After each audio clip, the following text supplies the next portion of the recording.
রাজেশ নিজের গ্রামের বাইরের একটা শহরে কাজ করত। রাজেশের রোজগার এতটাও ভালো ছিল না যে ও নিজের সাথে নিজের মাকে রাখতে পারে। এই জন্য ও দিনে 1 কি 2 বার মার সাথে ফোনে কথা বলতো। কিন্তু একদিন কাজের খুব ব্যস্ততা থাকায় সে তার নিজের মার সাথে কথাই বলতে পারলো না। তারপরে সবার আগে ঘরে ফিরেই নিজের মাকে ফোন করলো। হ্যাঁ মা, কেমন আছো? বাবু, আমার শরীরটা ঠিক নেই। আজকে সকাল থেকে প্রচন্ড ঝড়ে গা পুড়ে যাচ্ছে। রাজেশ নিজের মায়ের শরীর খারাপ শুনে খুবই চিন্তায় পড়ে গেল। তখন আর একটা সেকেন্ডও সময় নষ্ট না করে নিজের ব্যাগপত্র গুছিয়ে ফেলে আর বাসে বসে বাড়ির দিকে রওনা দেয়। বাসে উঠে রাজেশ অবাক হয়ে যায় এটাই দেখে যে ও ছাড়া বাসে মাত্র আর 4 জন লোক আছে, যাদের মধ্যে কন্ডাক্টর আর ড্রাইভারই ছিল। এ কি, বাসে এত কম লোক? রাজেশ নিজের মাকে নিয়ে খুবই চিন্তায় ছিল। তার মাথায় তখন খালি উল্টোপাল্টা সব চিন্তারা ঘোরাফেরা করছিল। এই সময় বাসে বসা একজন যাত্রী তাকে জিজ্ঞাসা করে উঠল, আরে দাদা, আপনি কোথায় যাবেন? সীতাপুরে। আর আপনি? রাজেশের কথাটা শুনে বাস তখন এক ঝটকায় থেমে গেল। আর তখন সেই লোকটি রাজেশের দিকে মুচকে হেসে তাকিয়ে বাকি যাত্রীদের সাথে নেমে গেল।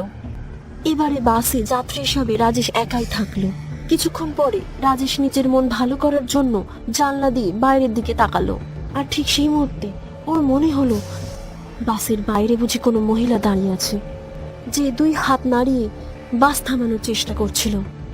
আর ঠিক সেই সময় বাসটা দাঁড়িয়ে থাকা মহিলাটির ওপর দিয়ে চলে গেল। রাজেশ তখন হয়রানির সাথে বাইরের দিকে তাকালো আর দেখতে পেল কেউই কোথাও নেই। রাজেশের তখন মনে হলো সে ভুল দেখেছে। আর ঠিক তখনই বাসের জানলা দিয়ে সে শুনতে পেল একজন মহিলা সাহায্যের জন্য চিৎকার করছে, কেউ আমাকে বাঁচাও, বাঁচাও কেউ আমায়। কি এই আওয়াজ কোথা থেকে আসছে?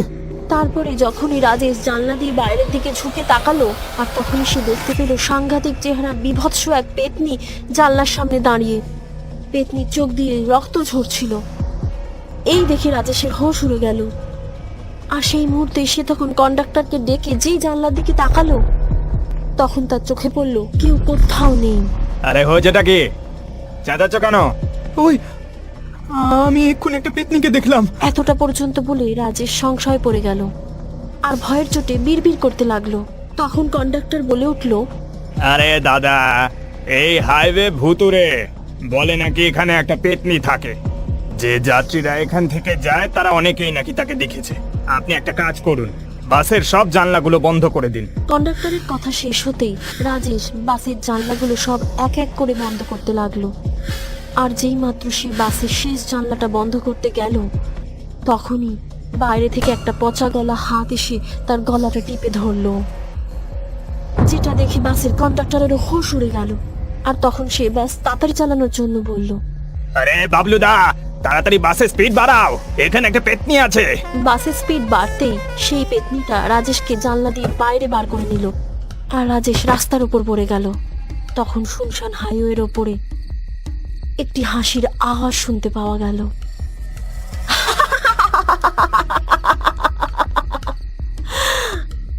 কে কে? আমি তোমার কি ক্ষতি করেছি? কে তুমি? তখন হাইওয়ের ধারের ঘন জঙ্গল থেকে পেতনি হাওয়ায় উঠতে উঠতে রাজেশের কাছে এলো। পেতনির হাত আর মুখ পুরো রক্তাক্ত ছিল। এই দেখে রাজেশের রুম খাড়া হয়ে গেল। তখন পেতনি রাজেশের বুকের ওপর বসলো আর রক্ত ঝরা মুখ নিয়েই বলতে লাগলো,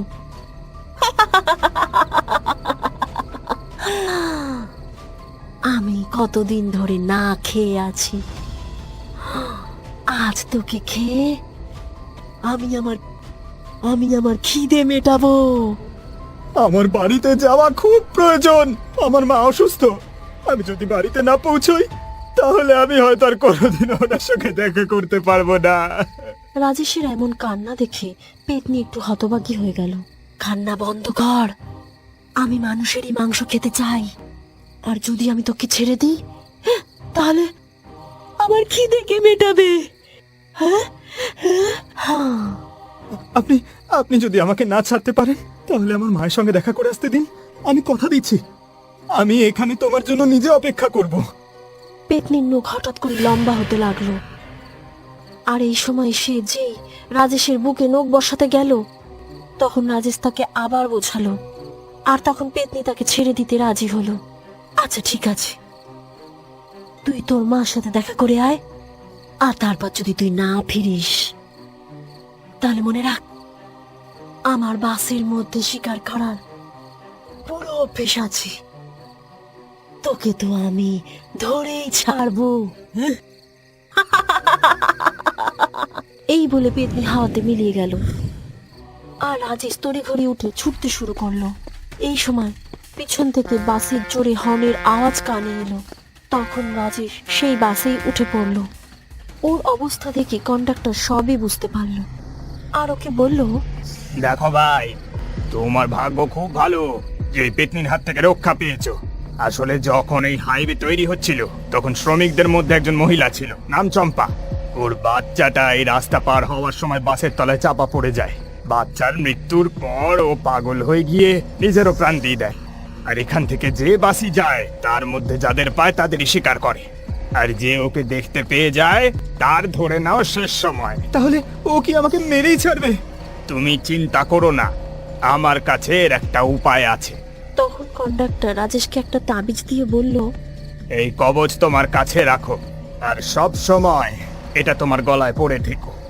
এর শক্তির জন্য ওই পেতনি তোমার কোনো ক্ষতি করতে পারবে না। আর একটা কথা, ওই পেতনিটাকে হত্যা করার জন্য তোমাকে ওর চুল পোড়াতে হবে। কাজটা খুব শক্ত হলেও কাজটা তোমাকেই করতে হবে। রাজেশ নিজের বাড়ি পৌঁছালো আর মায়ের চিকিৎসা করিয়ে শহরের পথে রওনা দিল। গোটা রাস্তাটা রাজেশ খালি ওই পেতনির ব্যাপারেই ভাবতে লাগলো।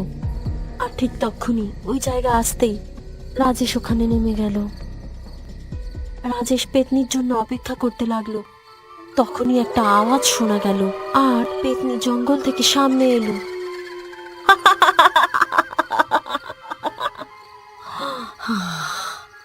তুই তো তোর নিজের কথা পুরো মাত্রায় রাখিস রে। আমি কখন থেকে তোর জন্য অপেক্ষা করে রয়েছি। আমি যেমনটা কথা দিয়েছিলাম আমি চলে এসেছি। আর আমি তোকে খেতে দিতে নয়, তোকে শেষ করতে এসেছি। এসব তুই কি বলছিস? তুই আমাকে মারবি? এতটা ভুলে পেতনি রাজেশের উপর হামলা চালালো, আর রাজেশের গলায় থাকা তাবিজটা নিজের শক্তি দেখালো। আর সাথে সাথে পেতনি চিৎকার করতে করতে দুর্বল হয়ে পড়ল। সুযোগ বুঝে রাজেশ তখন পেতনির একটা চুল ছিঁড়ে নিল আর চুলটাকে জ্বালিয়ে দিল। তারপরে পেতনি আগুনের মধ্যে পুড়তে পুড়তে সেখান থেকে চিৎকার করে উধাও হয়ে গেল। কিছুক্ষণ বাদে রাজেশ ওই হাইওয়েতে একটা গাড়ি আসতে দেখলো। তারপরে হাত নাড়িয়ে গাড়িটাকে থামালো, আর দেখলো ড্রাইভারের গলায় তার মতো একই তাবিজ ঝুলছে। এইটা দেখে রাজেশ মুচকি হেসে উঠল। দাদা, আপনি আমাকে সামনের বাস স্ট্যান্ডে একটু ছেড়ে দেবেন? হ্যাঁ হ্যাঁ, নিশ্চয়ই। আর এইভাবেই রাজেশ পেতনির আতঙ্ক সব উড়িয়ে দিয়ে গাড়িতে চড়ে নিজের বাড়ির দিকে রওনা দিল।